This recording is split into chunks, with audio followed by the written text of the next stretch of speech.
All right, let's talk about something we've all felt. That slight, kind of unnerving tremor under your feet when you're high up in a building, or maybe the bounce of a footbridge.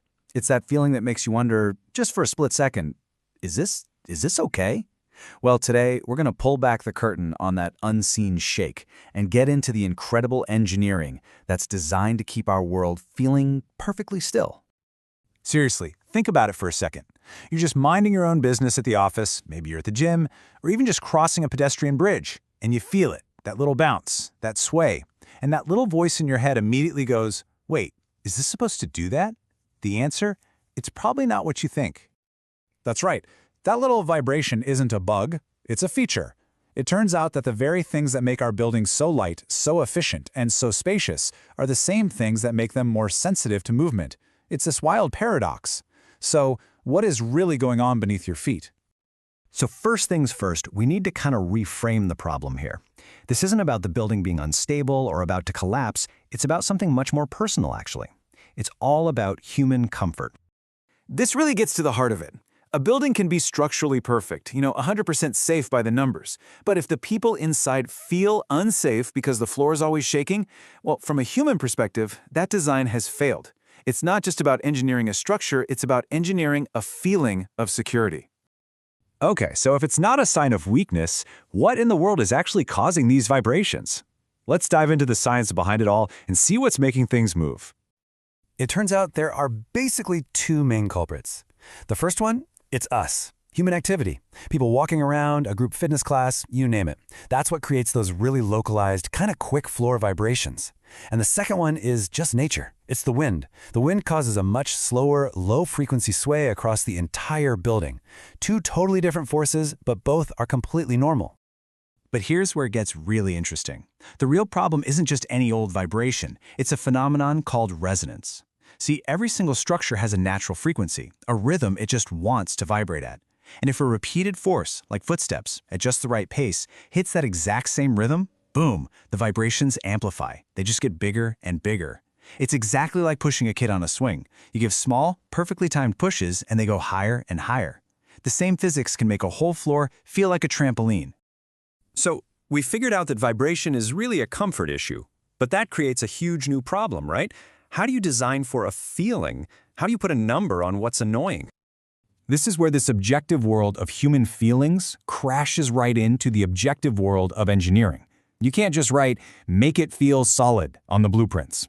Engineers had to find a way to translate what we perceive into cold, hard numbers they could actually use in their calculations.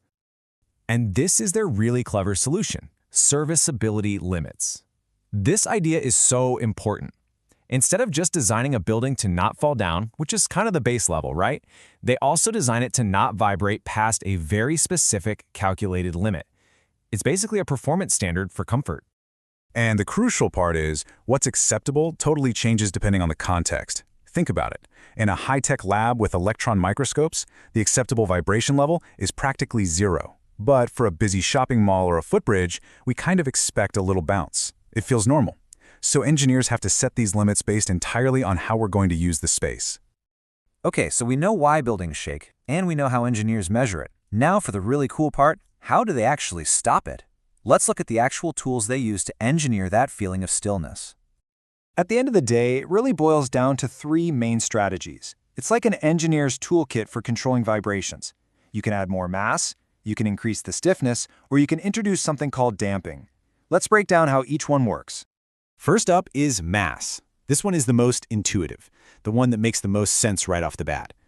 If you just make the floor out of a thicker, heavier slab of concrete, it has more inertia. It's just harder to get it moving in the first place. Simple, effective, but, not always the cheapest or most efficient way to do it. The second approach is to just make the whole structure more rigid. This could mean using much deeper steel beams or adding extra bracing. A stiffer floor is going to bend less when someone walks on it, and if it bends less, you feel less vibration. Makes sense. And now for the third strategy. And honestly, this one is the most clever. It's called damping. Damping systems don't even try to prevent the vibration from starting. Instead, they actively kill it once it begins. They install these special devices inside the floor that act just like the shock absorbers in your car. They take the energy from the vibration and just convert it into a tiny, harmless amount of heat. So let's just recap everything real quick. Our awesome, modern, lightweight buildings are naturally a little more sensitive to movement.